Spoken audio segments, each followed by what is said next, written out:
வணக்கம். ஐஸ் பிரியாணி சேனலிற்கு உங்களை அன்புடன் வரவேற்கிறேன். இன்னைக்கு நம்ம சுவையான ரொம்ப சுலபமாக பண்ணிடக்கூடிய தக்காளி சட்னி எப்படி பண்ணலான்னு பார்க்கலாம்.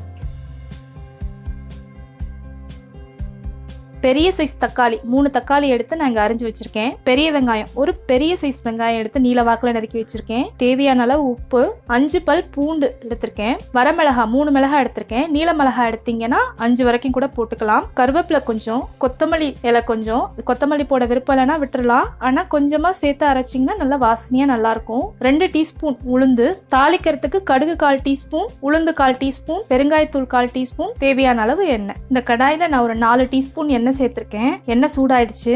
இதுல உளுத்தம்பருப்பு சேர்த்துடலாம். உளுந்து நல்லா வறுபட்டுருச்சு. அடுத்தது வரமிளகாய் சேர்த்துடலாம். பூண்டையும் சேர்த்துடலாம். வெங்காயம் சேர்த்துடலாம்.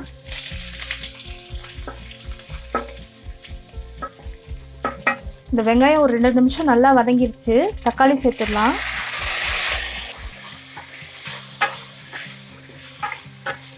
இது ஒரு 2 நிமிஷம் நல்லா வறுபட்டுருச்சு. இதில் கொஞ்சம் கருவேப்பிலை சேர்க்குறேன்.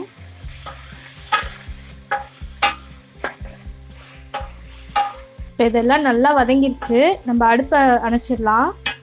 இது மேலே நான் கொஞ்சம் கொத்தமல்லி இலை தூவுறேன். கொஞ்சம் வாசனையாக இருக்கும் சட்னி, அதனால தான் அதை சேர்த்துருக்கேன். இப்போ நம்ம வதக்கி வச்சதெல்லாம் நல்லா ஆறிடுச்சு. ஆறினதுக்கு அப்புறம் தான் அரைக்கணும். இப்போ அந்த மிக்ஸி ஜாரில் பார்த்தீங்கன்னா இந்த மிளகாயும் கொஞ்சம் வதக்குனதையும் எடுத்து போட்டிருக்கேன். இந்த மிளகாய் வந்து திப்பி திப்பியாக இருந்தால் அது வந்து வயிற்றுக்கு நல்லதில்லை. அதனால இதை நல்லா மசிச்சிடலாம் ஃபர்ஸ்ட்டு. அதுக்கப்புறம் மிச்சம் இருக்க அந்த வதக்குனதை போட்டுட்டு கொஞ்சம் கொரப்பாக எடுத்தோன்னா தக்காளி சட்னி ரொம்ப நல்லா இருக்கும். நான் அரைச்சிட்டு உங்களுக்கு காட்டுறேன். தக்காளி சட்னி இப்போ நம்ம அரைச்சாச்சு. பாருங்க, நான் ரொம்ப மசிக்கல, கொஞ்சம் கொரப்பா ஒரு ரவை பதத்துக்கு எடுத்திருக்கேன். நீங்கள் இந்த மாதிரி அரைச்சி சாப்பிட்டு பாருங்க, இது ஒரு டேஸ்ட்டாக இருக்கும். இல்லை நீங்கள் ரொம்ப நைஸாக மசிக்கணும் அப்படின்னாலும் நீங்கள் மசிச்சுக்கலாம், அதுவுமே நல்லா தான் இருக்கும். இப்போ நம்ம இதில் தாளிச்சு கொட்டிடலாம். இப்போ நீங்கள் ஒரு டீஸ்பூன் எண்ணெய் சேர்த்துருக்கேன். இந்த எண்ணெய் சூடாயிடுச்சு.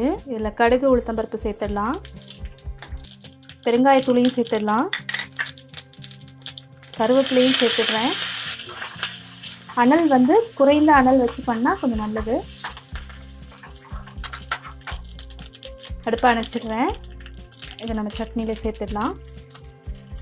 எல்லாருக்குமே ரொம்ப பிடிச்ச தக்காளி சட்னி இங்கே ரெடியாக இருக்குது. இன்றைக்கி நாங்கள் இதை எங்கள் வீட்டில் பெசரட்டு கூட, அதாவது பச்சை பயிறு தோசை கூட சாப்பிட போகிறோம். இதை நீங்களும் உங்கள் வீட்டில் செய்து பாருங்கள். செய்து பார்த்துட்டு உங்களோட கருத்துக்களை என்னோட பகிர்ந்துக்காங்க. ஐஸ் பிரியாணி சேனலில் மறக்காமல் சப்ஸ்கிரைப் பண்ணுங்கள், லைக் பண்ணுங்கள், ஷேர் பண்ணுங்கள். நன்றி.